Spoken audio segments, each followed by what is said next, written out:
हम लोग लगातार जो है सीखे हैं और आप लोग को क्या ध्यान है कि हम लोग कितना पॉइंट अभी तक सीख चुके हैं टोटल? इशारा से बता दीजिए, सबका उंगली देख लेते हैं, गिन लेते हैं कौन कितना उंगली दिखा रहा है। गुड़िया का हाँ देख लिया, हम बोलेंगे नहीं। शिरीन का कितना है? अच्छा ठीक है। 3 लोगों का तो क्लियर देख लिया है। ये रूबी का। अच्छा, अरे बाप रे, सब लोग को याद है। वाह, प्रेज द लॉर्ड। सरिता दी, आपका कम दिख रहा है, इतना ही है। हाँ हाँ, आप ठीक है, आप ठीक है।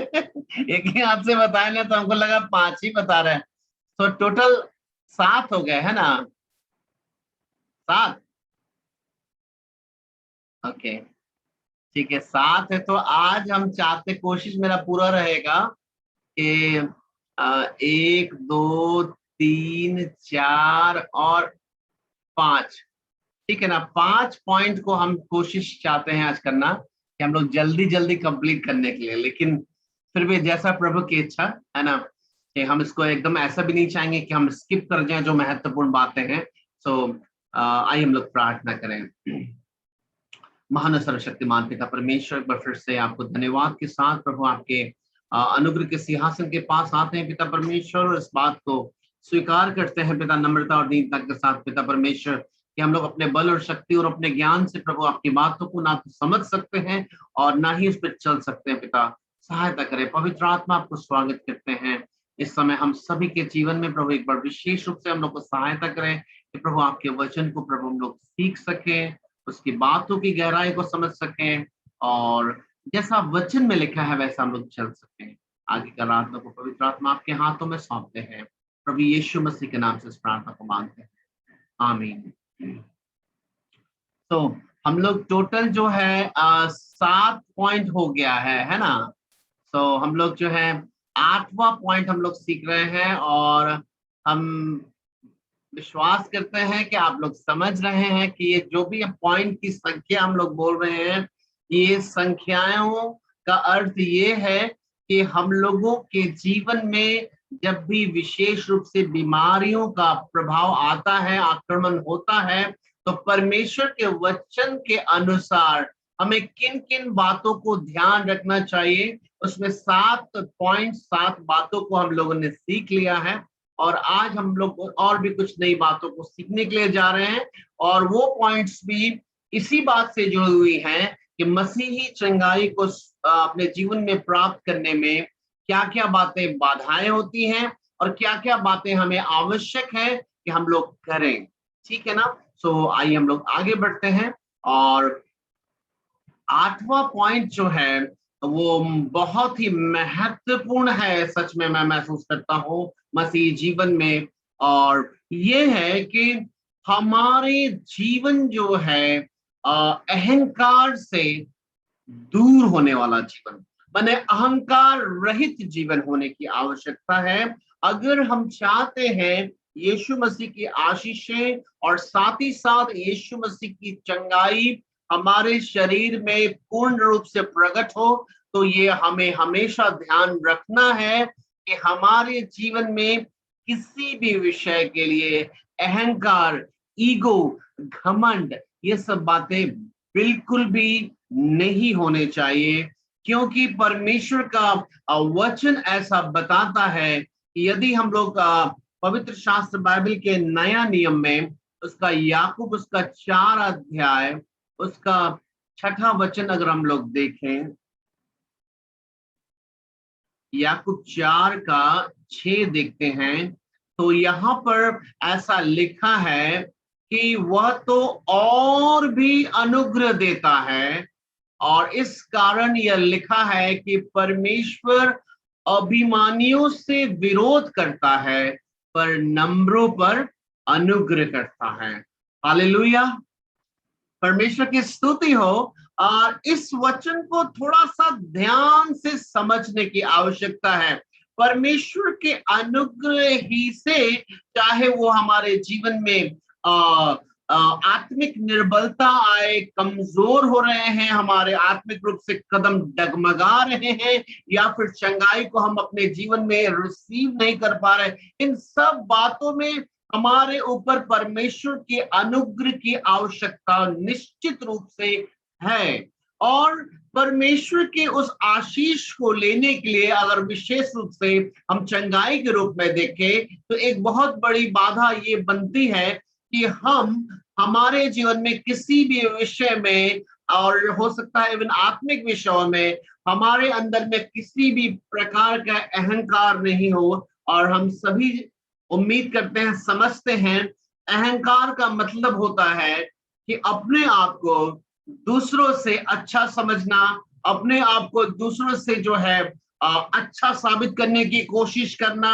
अपने आप को हर जगह आगे करने की कोशिश करना, अपने आप को बड़ा बनाने की कोशिश करना, अपने आप को साबित करना कि हम अच्छा चल रहे हैं, बाकी लोग से हम बेहतर हैं, है ना। ये सब चीजें जो हैं, ये अहंकार का चिन्ह है। हालांकि अहंकार के अंदर में बहुत सारी बातें आती हैं जिनको हम लोग एक एक करके तो यहाँ पर नहीं सीख सकते हैं। लेकिन अगर आप सचमुच जानना चाहते हैं, जरूर आप परमेश्वर के वचन को पढ़ें और प्रार्थना करें, प्रभु आपको सिखाएंगे अहंकार क्या होता है। लेकिन इस बात को मोटा मोटी शब्दों में हम बता रहे हैं कि अहंकार का मतलब होता है अपने आप पर घमंड करना कि आई एम द बेस्ट, मैं बाकी लोगों से बेटर हूँ, आत्मिक जीवन से मैं अच्छा जानती हूँ, बाकी लोगों से ज्यादा मुझे वचन आता है, मैं ज्यादा अच्छा समझ लेती हूँ, मेरी प्रार्थना को प्रभु सुनता है ना। बहुत सारी बात को जो है, जो अपने आप से संबंधित होता है ना, हम लोग अपने आप को आगे रखते हैं, इसको कहते हैं अहंकार। और ये अहंकार की खराबी क्या है कि अगर आप मसीह के आशीष को अपने जीवन में चाहते हैं प्राप्त करने में, तो अहंकार जो है उसको रोक देगा मेरे प्यारे भाई बहन। इसलिए हम आपको बताना चाहते हैं कि अगर मसीही चंगाई को, उसके छुटकारे को अपने जीवन में चाहते हैं कि निश्चित रूप से आए और कोई रुकावट ना हो, तो आज से इस बात का ध्यान रखें कि आपके जीवन में, चाहे वो आत्मिक विषय हो, चाहे संसारिक हो, चाहे परिवार में हो, किसी भी चाहे संबंध में, आप अपने आप को कभी भी बड़ा बनाने की कोशिश मत कीजिए। आप नम्र और दीन बनने का हमेशा प्रयत्न करें। आप गौर से समझने की कोशिश कीजिए। इस वचन को हम लोगों ने सीखा, यहाँ पर लिखा, वह तो और भी अनुग्रह देता है, इस कारण लिखा है, परमेश्वर अभिमानियों से विरोध करता है पर नम्रों पर अपना अनुग्रह करता है। सो यहाँ पर वचन में लिखा है, परमेश्वर अनुग्रह किस पे करता है? नम्र लोगों पर अनुग्रह करता है। अब नम्र लोग कैसे लोग होते हैं? नम्र लोग वो लोग होते हैं जो अपने आप को बेस्ट नहीं समझते हैं, अपने आप को दूसरों से बड़ा नहीं समझते हैं, अपने आप को छोटा समझते हैं, अपने आप को कभी भी दिखाने की कोशिश नहीं करते कि हम दूसरों से बेटर हैं, हम दूसरों से अच्छा चल रहे हैं, या फिर सिर्फ अपने ही स्वार्थ के खोजी हैं, अपना ही प्रतिष्ठा, अपना ही नाम खोज रहे हैं। वैसे लोग नहीं होते हैं। तो समस्या गौर से देखिएगा, यहाँ पर लिखा है, परमेश्वर दीनों पर, नम्रों पर अनुग्रह करता है। अब यहाँ पर गौर से समझिए, टेक्निकली मैं चाहता हूं, मैं पहले भी प्रचार किया, हम चाहते हैं व्यवहारिक रूप से इसकी टेक्निकलिटी इसको समझिए, इसका मतलब क्या है मैं बताना चाहता हूँ, ठीक से समझने की कोशिश कीजिएगा। पूरे मसीही समाज में जिन्होंने यीशु मसीह को जाना, अगर आप मिलेंगे उनसे, आप अगर सिर्फ जनरली पूछ दीजिए आप कैसे हैं, तो बोलेंगे प्रभु की दया से या फिर प्रभु के अनुग्रह से हम अच्छे हैं, ठीक है ना। लेकिन समस्याएं जीवन में बनी रहती है। ऐसा क्यों? इस बात को समझिए। अनुग्रह आपके जीवन में, अगर आप अहंकारी भी हैं, वो अनुग्रह तो है, लेकिन आप तक पहुंचेगा नहीं। वो क्यों नहीं पहुंचेगा? यहां गौर से मेरे हाथ को देखिए, मैं हाथ से कुछ समझाना चाहता हूं। अब देखिए, मेरा हाथ ऐसे है, ठीक है ना। अगर मैं यहाँ पर पानी का बूंद यहाँ पर डाल दूं और हाथ ऐसे करूं, तो पानी इधर जाएगा कि इधर जाएगा? इधर जाएगा। हालांकि पानी जो यहाँ है, उस पानी के नजदीक ये भी, इधर वाला भी व्यक्ति है, इधर वाला भी व्यक्ति है। अगर इधर मैं हिला दूं तो इधर जाएगा पानी।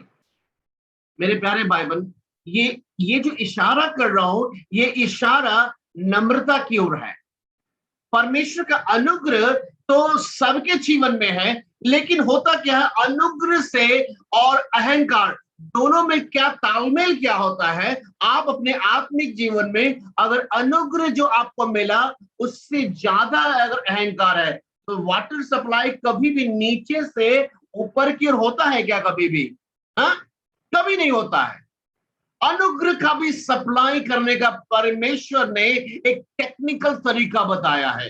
अनुग्रह सप्लाई जब भी होगा ना, तो अनुग्रह जहां है वहां से जिस व्यक्ति को अनुग्रह चाहिए, चाहे अपने जीवन में आत्मिक छुटकारे के लिए चाहिए, चंगाई के लिए चाहिए, उसको घमंडी इतना साइज का अगर साइड पे है अहंकार में, उसको नम्र होकर दीन होना होगा। अभी जब यहां आ जाएगा ना, तब ऑटोमेटिकली फ्लो उसके जीवन में अनुग्रह का होने लगेगा। और हम परमेश्वर का धन्यवाद करते हैं। मैंने अपने जीवन में देखा, जैसे जैसे परमेश्वर ने मेरे जीवन से अहंकार को तोड़ना शुरू किया, वैसे वैसे अनुग्रह तो मौजूद था लेकिन मेरे तक नहीं पहुंच रहा था। लेकिन जैसे जैसे मैं टूटता गया, जैसे जैसे मेरे आंसू निकलने लगे, जैसे जैसे मुझे समझ में आने लगा कि आई कैन डू नथिंग, मैं कुछ नहीं कर सकता अपने जीवन में, मेरे अंदर का मैं जो है जैसे जैसे मरने लगा, मैं अनुग्रह से जो ऊंचा खड़ा होकर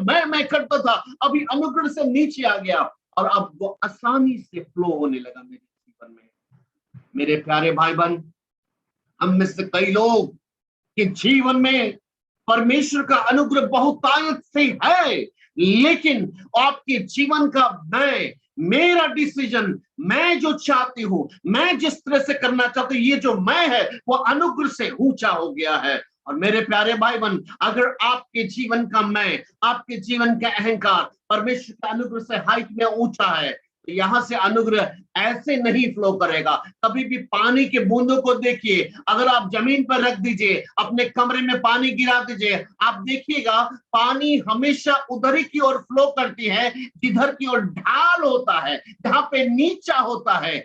ऐसे ही मेरे प्यारे भाई बहन, उस कमरे में पानी के लिए हो सकता है दूसरे कोने में भी आवश्यकता है, लेकिन आप देखिएगा पानी स्वाभाविक रूप से किधर ढाल है उधर ही खिंचा चला जाता है।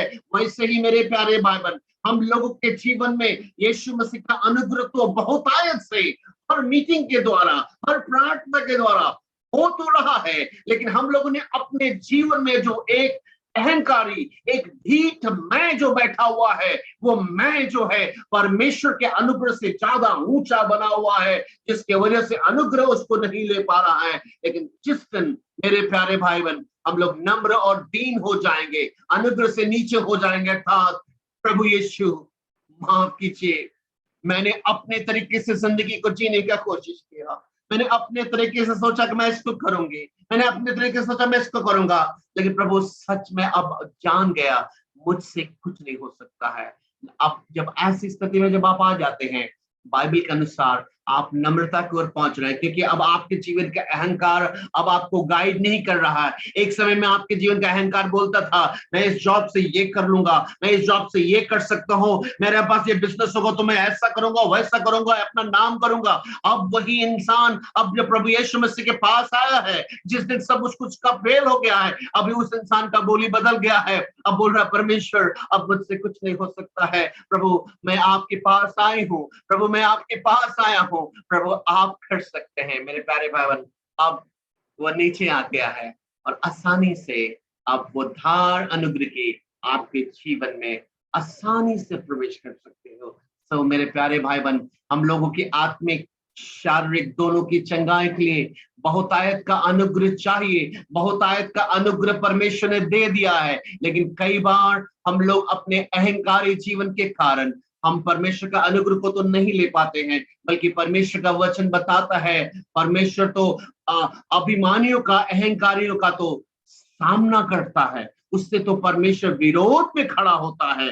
तो कई बार मेरे प्यारे भाई बहन, जिस समय हम लोग बोल रहे होते हैं, जिस समय लोग ऐसा सोच रहे होते हैं कि परमेश्वर का अनुग्रह सच्चे हैं, वास्तव में अहंकार के कारण हम परमेश्वर का सामना कर रहे होते हैं। मेरे प्यारे भाई बहन, अगर हम लोग सचमुच चाहते हैं प्रभु यीशु मसीह की सारी आशीष है हमारे जीवन में आए। अगर हम सचमुच चाहते हैं कि परमेश्वर के अनुग्रह का आनंद अपने जीवन में आए, तो हम लोगों को आज आवश्यकता है कि हम परमेश्वर के सन्मुख, दुनिया जो समझ से मतलब नहीं है, पौलुस इस बात को कहते हैं कि मैं बाहरी मनुष्यत्व से तो मैं नष्ट होता जा रहा हूं, अर्थात मेरा जो समाज में रेस्पेक्ट था, समाज में जो लोग मुझे सैल्यूट करते थे, समाज में जो मुझे बड़ा नाम बोलते थे, मेरा बाहरी पहचान तो अब नष्ट हो रहा है। और चूंकि मैं प्रभु यीशु मसीह के लिए अब सब कुछ सौंप दिया हूं, लेकिन एक बात है, अंदर से मैं अब नया होते जा रहा हूं, अंदर से मैं नया होते जा रहा हूं, क्योंकि प्रभु यीशु का अनुग्रह जो है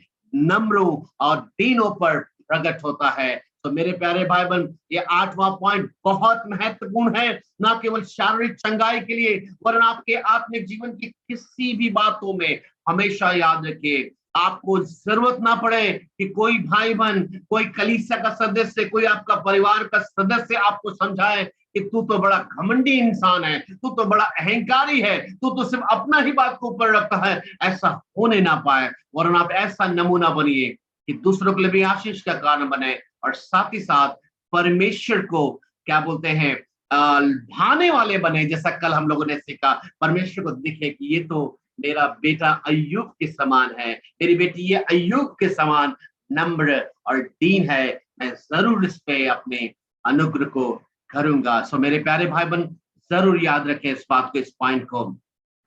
आशा करते हैं इस पॉइंट को समझने में किसी को कोई दिक्कत नहीं हुई होगी। Praise the Lord, hallelujah. हम लोग दूसरे पॉइंट की ओर जाएंगे। जब भी हमारे जीवन में समस्याएं आती हैं, बीमारी के रूप में अगर बात करें, जैसा कि हमने आप लोगों को एक पॉइंट बताया था कि बीमारी का साइज छोटा हो या बड़ा हो, दोनों के लिए हम लोगों को गंभीरता से लेना है, दोनों को गंभीरता से लेना है, ठीक है ना। वो पहला बीता पॉइंट है। अब मैं बता रहा हूं कि जब बीमारी आए तो हम लोगों का आचरण आक्रमण करने वाला होना, आक्रमण करने वाला होना। आप समझ रहे हैं, आक्रमण में बहुत अंतर है। अभी थोड़ी देर पहले मैं, अब मेरे पास एक भाई आए थे, मैंने उनको सिखाया है इस बात को कि जब हम लोग कोई खेल खेलते हैं तो उस खेल में दो तरीके से खेलने वाले होते हैं, एक जो सुरक्षात्मक तरीके से खेलते हैं और एक आक्रामक तरीके से खेलते हैं। सुरक्षात्मक वाले व्यक्ति जो है वो बचाते बचाते रहते हैं, और आक्रमण वाले जो है सीधे फाइट करते हैं। तो मेरे प्यारे भाई बहन, आत्मिक जीवन में ये आवश्यकता है हमारी और आपकी कि हम सुरक्षात्मक तरीके से नहीं, आक्रामक तरीके से हम लड़ाई को लड़े। क्या फर्क है दोनों में, गौर से समझिए। आप किसी कमरे में हैं, ठीक है, और आपके पास तलवार दी गई है लड़ने के लिए, और आपके पास ढाल दी गई है, और आपके कमरे में जिससे लड़ाई हो रही है उसके पास भी तलवार है, उसके पास भी ढाल है। लेकिन अगर आप सिर्फ आक्रमण ना करके सिर्फ सुरक्षात्मक तरीके से लड़ेंगे, सिर्फ आप सोचते ही नहीं, तलवार नहीं चलाते हैं, हमारे पास ढाल है, सिर्फ हम अपने आप को बचाएंगे, वो तलवार चलाता हम बचाएंगे। आपके पास खतरा क्या है, गौर से सुनिए। अगर आप आक्रामक नहीं बनेंगे, सिर्फ सुरक्षा के लिए सोचेंगे ढाल से, तो आप ढाल से ऐसे बचाने से क्या होगा, आपका दुश्मन आपसे नहीं डरेगा। पहली बात, क्योंकि उसको पता है ये तलवार चला नहीं रहा है। तो दुश्मन अगर डरेगा नहीं तो वो बना रहेगा उस जगह पर, वो हटेगा नहीं वहां से। और आप ढाल ऐसे बचाते बचाते जैसे ही आप थकेंगे, क्योंकि आपने दुश्मन पे आक्रमण नहीं किया, आप सुरक्षा कर रहे हैं अपने आप को, तभी तो आपका ढाल थकेगा। जैसे ही ढाल थकेगा, वो शैतान आपको पेट में घुसा देगा तलवार। लेकिन एक योद्धा की नहीं, अगर आप आक्रमण करते हैं, जैसे ही आप देखें कि बीमारी आई, नो, मैं सुरक्षात्मक नहीं, मैं आक्रमण कर दूंगा, तुरंत प्रार्थना में लेके जाऊंगा, तुरंत डांटूंगा, इसका साइज कुछ भी हो, मैं आक्रमण कर दूंगा। आक्रमण करने से क्या होगा, अगर आपके कमरे में दुश्मन है, तलवार और ढाल है। आप ढाल से बचाते हुए अगर आक्रमण कर देंगे, एक समय आएगा कि आप अपने दुश्मन को खत्म कर देंगे और उसका एग्जिस्टेंस ही नहीं होगा आपके कमरे में, तो आपको ढाल भी उठाने की जरूरत नहीं पड़ेगा, आप रिलैक्स हो सकते हैं मेरे प्यारे भाई बहन। इसलिए कई मसीह लोग अपने जीवन में जब बीमारियां आती है वो आक्रामक नहीं होते, वो लड़ना नहीं चाहते, सिर्फ फाइट नहीं करना चाहते, वो बड़ा ही रिलैक्स मूड में जैसे लगता है उसको पाल के रखे हैं और धीरे धीरे प्रार्थना भी कर रहे और एकदम आक्रामक नहीं है। आक्रामक का मतलब है आप अभी प्रार्थना करें, उसके बाद हर थोड़ी देर को फिर जाके उसको खोज कर देखिए अभी कुछ अंतर आया कि नहीं अंदर, फिर प्रार्थना कीजिए। एलिया के बारे में लिखा, जब वो प्रार्थना करता था बारिश होने के लिए, वो प्रार्थना करेगा फिर बाहर जाके देखता था कि बादल आया कि नहीं, फिर जाके देखा बादल नहीं आया, फिर जाके प्रार्थना करता था, उसको थोड़ी देर के बाद बादल का टुकड़ा दिखा और मेरे प्रभु ने मेरी प्रार्थना को सुन लिया है। हालेलुया, परमेश्वर की स्तुति हो। जब आप अपनी बीमारियों के लिए प्रार्थना कर रहे हो, आक्रामक हो जाओ, आप तुरंत जाके चेक कराओ। आपका बीपी का समस्या है, आपको डायबिटीज का समस्या, अभी डांटो, उसका तुरंत टेस्ट करो। अभी देखो नहीं घट रहा, ओके रुको, फिर डांटूंगा, फिर टेस्ट करो, करते रहो, फाइट करते रहोगे मेरे प्यारे बन। याद रखना, आप एक पल में अचानक से देखोगे वहां से वो जा चुका है। मेरे प्यारे भाई बहन, हमेशा याद रखिए, आक्रमण जरूरी है और परमेश्वर का वचन बताता है कि परमेश्वर के अधीन हो जाओ और शैतान का सामना करो, आक्रमण करो, तो तुम्हारे सामने से वो भाग निकलेगा। मेरे प्यारे भाई बहन, मैंने कल भी सिखाया, बीमारी को आप एक व्यक्ति के समान डील कीजिए, एक इंसान के समान समझिए जो आपका बैरी है, आपका दुश्मन है। और आपको प्रभु का वचन बताता है, अगर तुम सामना करोगे और मेरे अधीन हो जाओगे तो उसको तुम्हारे सामने से भागना होगा। इसलिए इस बात को आप लोग कभी ना भूलें, ये बहुत ही महत्वपूर्ण विषय है। और इसके लिए अगर हमें आपको एक वचन भी बताना चाहता हूं, यहाँ पर अगर हम देखें, ये आत्मिक जीवन से रिलेटेड है, लेकिन मुझे ये वचन बहुत अच्छा लगता है, ताकि हम इसको ना केवल चंगाई से ही केवल नहीं, पर आत्मिक जीवन से इसको बहुत ही गंभीरता से लें, क्योंकि हम सेवकाई में भी गंभीरता से इन बातों को कई बार हम नहीं लेते हैं। नया नियम में यहूदा की पत्री, उसका 1:20 से लेकर 23, यहूदा 1 उसका 20 से लेकर 23 तक, यहां पर ऐसा लिखा है, पर हे प्रियो, तुम अपने अति पवित्र विश्वास में अपनी उन्नति करते हुए, पवित्र आत्मा में प्रार्थना करते हुए, अपने आप को परमेश्वर के प्रेम में बनाए रखो और अनंत जीवन के लिए हमारे प्रभु यीशु मसीह की दया की आशा देखते रहो। और उन पर जो शंका में है, दया करो और बहुतों को आग में से झपट कर निकालो और बहुतों पर भय के साथ दया करो, वरन उस वस्त्र से भी घृणा करो जो शरीर के द्वारा कलंकित हो गया है। मेरे प्यारे भाई बहन, आप सोच के देखिए, जो भाई बहन अभी डाउट में है, संदेह में है, परमेश्वर का वचन बताता है उनको झपट के निकालो। आप समझते हैं ये झपट के कौन कर सकता है? ये वही इंसान किसी को झपट कर लपट कर बचा सकता है जो अंदर से हमेशा एक्टिव रहता है। और हम क्या देखते हैं मसीह जीवन में, हमारे परिवारों में कई लोग विश्वास से भटक के जा रहे हैं, ठीक से नहीं चल रहे हैं, और हम लोग झपट के नहीं चल रहे, हम लोग लटक के चल रहे हैं। ऐसा लटके हुए लगता है अच्छा प्रार्थना तो करिए रहे, कभी ना कभी बदल जाएगा।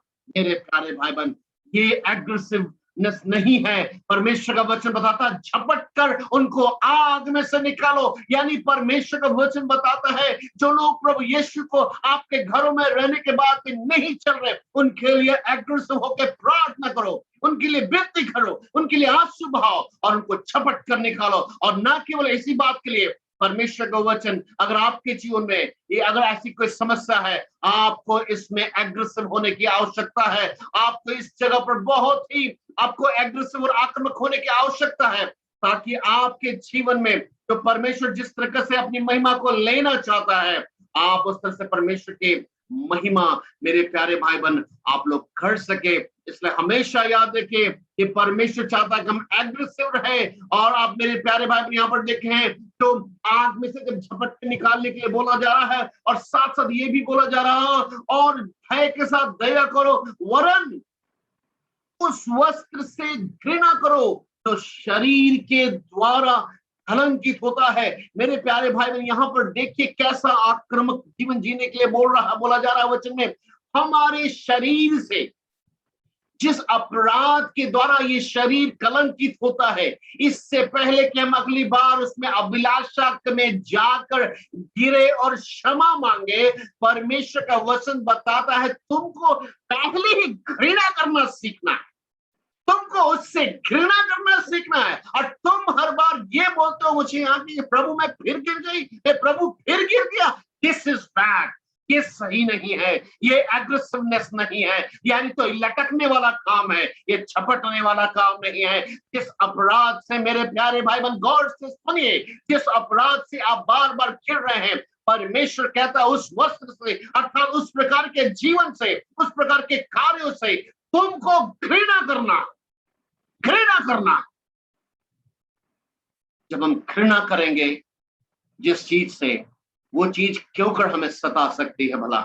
कभी नहीं। ये आवश्यक है, हमें एग्रेसिव होना है, हमें आक्रामक होना है, हमारे बीमारियों में भी हमको आक्रामक होना है। मेरे प्यारे भाई बहन, तीसरा पॉइंट इसके अलावा मैं जो आपको बताना चाहता हूं वो ये है, आपके कलीसिया के भाई बहन, है ना, या फिर आपके परिवार में या आपके पड़ोस में कोई अगर बीमार है और आपको पता चला है, तो आप अपने ऊपर इस बात की जिम्मेदारी का एहसास करना सीखें।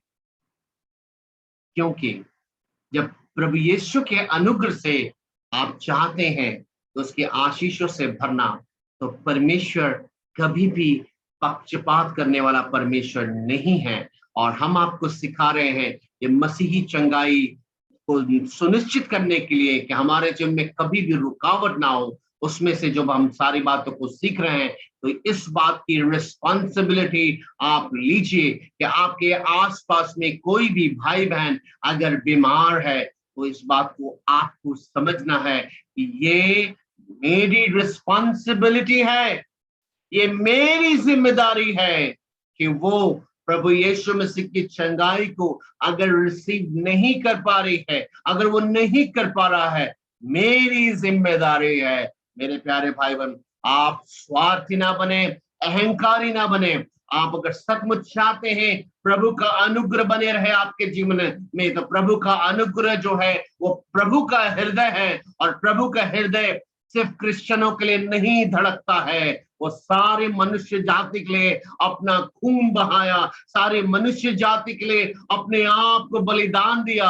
अगर हमारे तक यीशु आया तो इसलिए आया कि हमारे पे आपका ठहर जाने के लिए नहीं आया, हमारे द्वारा दूसरों तक जहां आवश्यकता है वहां तक वो पहुंचना चाहता है। मेरे प्यारे भाई बहन, तो ये पॉइंट को भी बहुत गंभीरता से लीजिए कि अपने साथ के विश्वासी भाई बहनों के लिए जो लोग बीमारी अवस्था में हैं, उसके लिए अपने ऊपर रिस्पॉन्सिबिलिटी लीजिए, अपने आप को जिम्मेदार समझना शुरू कीजिए कि अगर वो रिसीव नहीं कर पा रहे, then it's my responsibility to help them receive the Holy Spirit, help them receive the power of healing. ये हमारी responsibility है। It's not enough कि मैं अपने जीवन में चंगाई रिसीव कर लो, ये काफी नहीं है। ये अनुग्रह का मजाक है जिसका छोटा हिस्सा काट के अपने सर पे लेकर घूमना चाहते हैं। पूरा अनुग्रह प्रभु यीशु का हृदय है, और वो हृदय सारी दुनिया के लिए धड़कता है। मेरे प्यारे भाई बहन, चेले लोग स्वार्थी थे,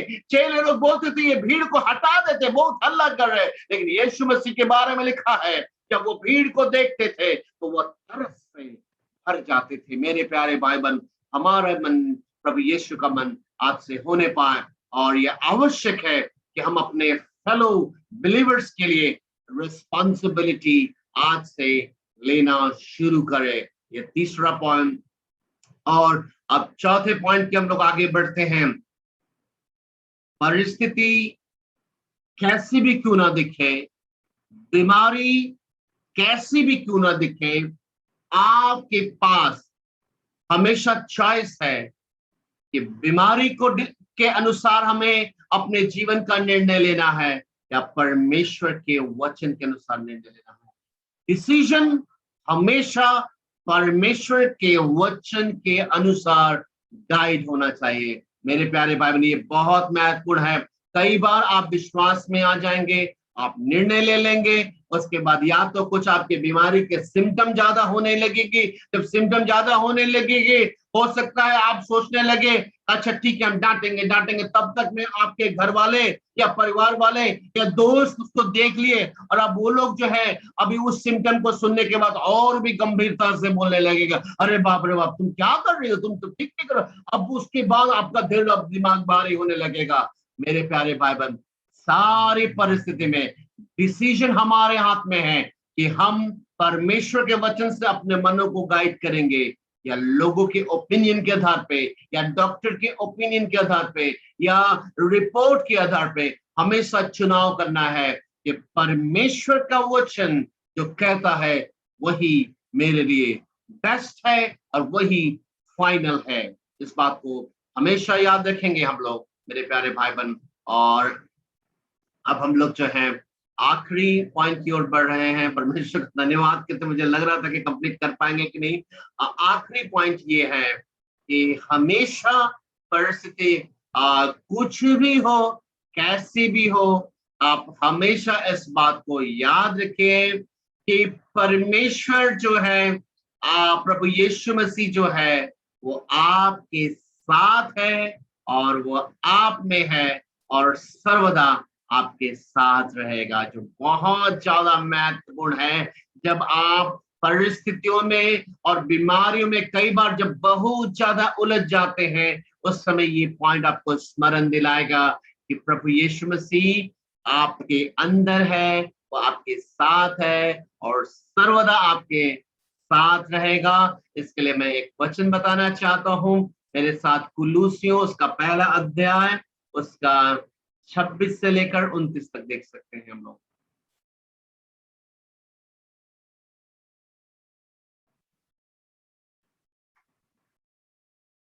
यहाँ पर ऐसा लिखा है, कुलूसी पहला अध्याय उसका 26 से लेकर 29 तक देख सकते हैं। यहाँ पर ऐसा लिखा है, अर्थात उस भेद को जो समयों और पीढ़ियों से गुप्त रहा, परंतु अब उसके उन पवित्र लोगों पर प्रकट हुआ है, जिन पर परमेश्वर ने प्रकट करना चाहा कि उन्हें ज्ञात हो कि अन्य जातियों में उस भेद की महिमा का मूल्य क्या है। और वह यह है कि मसीह जो महिमा का आशा है वो तुम में रहता है, जिसका प्रचार करके हम हर एक मनुष्य को जता देते हैं और सारे ज्ञान से हर एक मनुष्य को सिखाते हैं कि हम में से हर एक व्यक्ति को मसीह में सिद्ध करके उपस्थित करें।